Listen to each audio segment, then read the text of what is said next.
ہمارے ساتھ سینئر صحافی تجزیہ کار فہد حسین صاحب موجود ہیں۔ فہد حسین صاحب بہت شکریہ۔ فہد حسین صاحب، ظاہر ہے پہلے بھی گرفتاریاں ہو رہی تھی، پہلے بھی الزامات لگ رہے تھے، مگر اب حکومت یہ کہہ رہی ہے کہ جی ہر طریقہ اپنا لیا تھا، کوئی اور طریقہ نہیں بچا تو ANF کے تھرو گرفتار کر لیا گیا رانا ثناءاللہ صاحب کو۔ حکومت کہہ رہی ہے ہمیں تو علم ہی نہیں ہے۔ آپ کو کس کے موقف میں وزن نظر آتا ہے؟ دیکھیے شاہ زیب، اس میں تو کچھ شک نہیں ہے کہ یہ ایگزیکٹو پاور کا استعمال ہے، اور ہمیں حیران نہیں ہونا چاہیے کیونکہ پاکستان کی تاریخ میں ہمیشہ ہی ایسا ہوا ہے۔ ابھی جو آپ نے اپنے ابتدائیے میں جو مثالیں دیں وہ کوئی ڈھکی چھپی تو ہے نہیں، اور میرا خیال ہے یہ حکومت کو بھی اچھی طرح معلوم ہے، اپوزیشن کو بھی اچھی طرح معلوم ہے، اور ریاست کو بھی یہ معلوم ہے کہ اگر سیاسی اہداف حاصل کرنے ہیں تو اس کے لیے کچھ طریقہ کار ہے، اور یہ طریقہ کار شاہ زیب ہمارے ہاں ایکسیپٹیبل ہیں۔ یعنی وہ لوگ جو آج دھرے جا رہے ہیں یہ وہی لوگ ہیں جو جب خود اقتدار میں تھے تو یہ دوسروں کو دھرتے تھے، اور جو تیسری جماعت تھی وہ چوتھی جماعت کو دھرتی تھی۔ تو یہ تو ایک کنونشنل مینز ہیں، وہ استعمال ہو رہے ہیں۔ میرا خیال ہے اگر کوئی سمجھتا تھا کہ نئے پاکستان میں یہ سارا کچھ چینج ہو جائے گا تو شاید وہ احمقوں کی جنت میں رہتا تھا۔ ہم وہی کر رہے ہیں جو ہم ہمیشہ سے کرتے آئے ہیں۔ مگر کیونکہ جو ہمیشہ سے ہوا اس کا کوئی اچھا نتیجہ تو پاکستان کے لیے، جمہوریت کے لیے، سیاست کے لیے نکلا نہیں، تو اگر جو ہمیشہ سے ہوتا آیا ہے وہی دوبارہ ہو رہا ہے تو کچھ اچھے نتیجے کی توقع کی جائے؟ دیکھیے اچھے نتیجے کی توقع اس لیے بھی نہیں ہو سکتی کیونکہ اس سے جو ہمارا نظام ہے، جس کی تبدیلی کی بنیاد پر ہم نے پچھلا الیکشن لڑا اور لوگوں نے اس میں ووٹ دیے، وہ یہی تھا کہ وہ سب کچھ جو ہوتا رہا ہے وہ تبدیل ہوگا،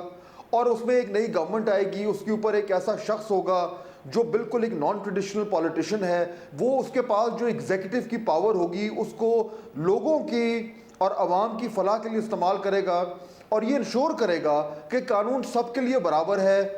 صرف اپوزیشن والوں کے لیے نہیں ہے۔ لیکن جب اس طرح کے واقعات ہوتے ہیں، دیکھیے ہمیں اس رانا ثناءاللہ کی جو گرفتاری ہے شاہ زیب، اس کی ظاہر بات ہے ہمیں تمام ڈیٹیلز تو نہیں پتہ، لیکن جو ابھی تک جو نظر آ رہا ہے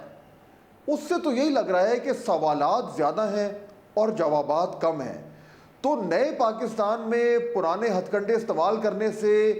شاید حکومت کو وقتی طور پر فیصلہ تو ہو جائے، لیکن اس نظام جس کے پیچھے یہ تمام تک تبدیلی لائی گئی ہے اس نظام کو مجھے کوئی فائدہ ہوتا نظر نہیں آ رہا۔ اور آپ کو لگتا ہے کہ اس وقت حکومت میں یہ جینوئن فیلنگ ہے وزیر اعظم کی حد تک بھی کہ بھئی میں وعدہ کر کے آیا تھا کہ میں ان سب کو جیل میں ڈالوں گا تو میرا ووٹر سپورٹر اسی وقت خوش اور مطمئن ہوتا ہے، میری پرفارمنس اور گورننس ایک طرف ہے مگر وہ خوش اور مطمئن ہوتا ہے جب میں ان میں یہ لوگ جیل میں جاتے ہیں؟ آپ کو لگتا ہے یہ ریلائزیشن یا یہ احساس ہے اس وقت وزیر اعظم میں اور وزیر اعظم کے قریبی لوگوں میں؟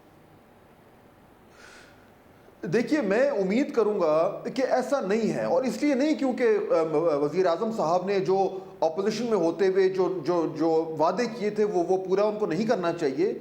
بلکہ اس لیے کیونکہ ان وعدوں کو پورا کرنے کے لیے ان کو ایک پروسیس کا احترام کرنا چاہیے۔ وہ پروسیس جس کی بنیاد پہ ایک جمہوری معاشرہ بنا ہوا ہے، وہ جمہوری معاشرہ جس نے وزیر اعظم صاحب کو اس عہدے تک پہنچایا ہے، تو اس پروسیس کو ہم شارٹ چینج نہیں کر سکتے، ہم شارٹ کٹس نہیں ڈھونڈ سکتے۔ اور اگر یہ حکومت یہ سمجھتی ہے کہ میں نے لوگوں کو پکڑ کر جیل میں ڈالنا ہے صرف اس لیے کیونکہ میں نے کہا تھا کہ میں ڈالوں گا، تو شاید ان کے بیس کو، ان کے کور کو تو تالیاں بجانے کا موقع مل جائے، لیکن اس نظام کو، اس جمہوری نظام کو مستحکم کرنے میں یہ میرا خیال ہے ایک بڑا ہی منفی کردار ادا کرے گا۔ کیونکہ ظاہر ہے سینئر صحافی آپ نے بہت زیادہ قریب سے آبزرو کیا ہے مختلف حکومتوں کو بھی، اور عمران خان صاحب کا اپنا جو رائز ہے اس میں وہ تنقید کرتے تھے کہ جی یہ دیکھیں یہ میڈیا کو ٹارگٹ کرتے ہیں، یہ میڈیا کو آزادی سے نہیں چلنے دیتے، یہ اپوزیشن کو ٹارگٹ کرتے ہیں، اور یہ ان سے ڈفرینس آف اوپینین برداشت نہیں ہوتا، یہ حکمران ایسے ہیں، یہ سب اپنی مخالفوں کے بارے میں خان صاحب کہا کرتے تھے۔ خان صاحب اس سے کوئی الگ بیہیویئر ہے اس وقت آپ کو تحریک انصاف کی حکومت میں نظر آتا ہے؟ دیکھیے ہم آپٹکس کی اگر بات کریں تو اگر آپ نے آئسنگ آن دا کیک چینج کر دی ہے تو اس سے کیک تو چینج نہیں ہوا، کیک تو وہی ہے۔ مجھے یہ نظر آ رہا ہے اس طرح کے جب ہمیں شواہد ملتے ہیں، جس طریقے سے یہ ہوا کہ جناب رانا ثناءاللہ صاحب کی گاڑی میں سے پتہ نہیں کیا کیا برآمد کر لیا گیا ہے، وہ کسی نے کہا کہ وہ شکر ہے جگہ ہوتی تو شاید بھینس بھی برآمد کر لی جاتی۔ یہ وہ تمام چیزیں ہیں جس سے یہ ثابت ہوتا ہے کہ جو ہماری جو نظام کی بنیاد ہے، جو بیسک سٹرکچر ہے، جس کو چینج کرنے کی ضرورت ہے، وہ چینج نہیں ہو رہا، لیکن اوپر سے آپٹکس کو چینج کیے جا رہے ہیں، لوگ چینج ہو گئے ہیں، نعرے چینج ہو گئے ہیں، وعدے چینج ہو گئے ہیں، لیکن جو کور پرابلم ہے وہ ایڈریس نہیں ہو پا رہا، کیونکہ شاید ایگزیکٹو یہ سمجھتا ہے کہ ایگزیکٹو کی پاور کو استعمال اسی طریقے سے ہونا چاہیے جیسے ایگزیکٹو بہتر سمجھتا ہے، نہ کہ اس طریقے سے جیسا کہ آئین کہتا ہے۔ بہت شکریہ فاضل صاحب ہمارے ساتھ موجود، دیکھتے ہیں